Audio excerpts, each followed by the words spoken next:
Part 7 is pretty much asking if you've been in an organization before. If you've taken over another organization, establishing a new organization, but you're going to take over those assets, then you would have to answer yes here and fill out the appropriate schedule. But we are assuming that you're not. Otherwise, if you had that type of history, you wouldn't need this course. So here you want to answer no, unless that is your specific situation. If it is, you need to also complete Schedule G, which gets you more than 12 pages of the application. Number 2, are you submitting this application more than 27 months after the end of the month in which you were legally formed? Remember when I said you had 27 months to complete this? That's your time period. So you want to look at the date on your Articles of Incorporation. And if it's within that 27-month period, answer no. Part 8, 1 and 2, they're asking about how much are you into politics. Remember when we were writing the bylaws, part of your bylaws state that you will not become involved in politics. I really recommend that you stay out of it. It would be preferable to answer all of these questions as no. Keep in mind, if you want to, say, one day be on the Wildlife Rehabilitation Council and help form regulations, regulations are not legislation. If you want to work with the Game Commission or the U.S. Fish and Wildlife Service or Fish and Boat over reptile rehabilitation, and you want to work with them to form regulations, that has nothing to do with this. What they're asking is, are you going to influence law? And that you don't want to. You don't want to support a political campaign. That's not what we're about.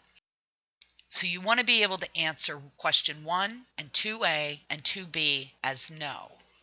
3A asks about your involvement in gambling. Now in Pennsylvania, you can get a small games of chance license from your county treasurer. And this can raise funds for you if you want to have raffles. So here, if you are interested in doing that, you might want to answer yes. Otherwise, answer no if that's not your thing. If you are, add an addendum explaining that you would be applying for a small games of chance license to run small raffles that might gain $1,000 or $2,000 a year. B, are you going to have contracts with individuals or organizations who conduct bingo and gambling for you?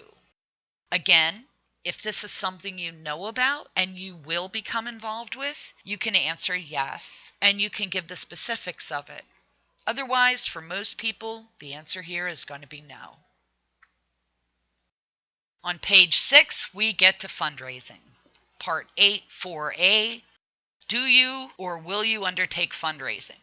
Of course you're going to, so you want to mark yes. And it asks, which one of these are you going to use? Mark them all. Because you know what? All of these are allowed. All of these are acceptable. Don't limit yourself by excluding yourself from any of them. Mark every single one of them. We're going to do this.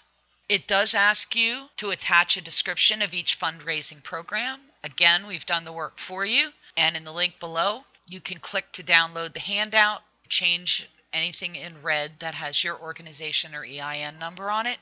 It clearly explains how each of these could work in wildlife rehabilitation. And if you don't agree with something, you can change it or eliminate it. B asks if you will have other individuals, paid individuals, or organizations fundraising for you. Most likely not. This is frowned upon. In most cases, we would want to mark this no. C is, do you or will you engage in fundraising activities for other organizations? Hell no.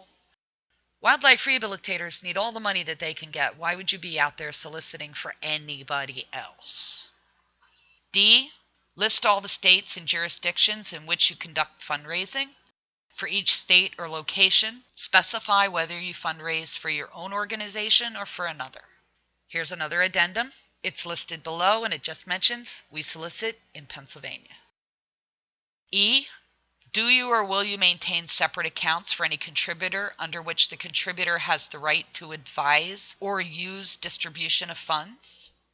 If you know of any in particular, if you have a large contributor who states that they only want the money used for a certain purpose, like to buy property, then you can mark yes and add an addendum to explain it. But otherwise, if you don't have anything specific in the tank now, mark it no.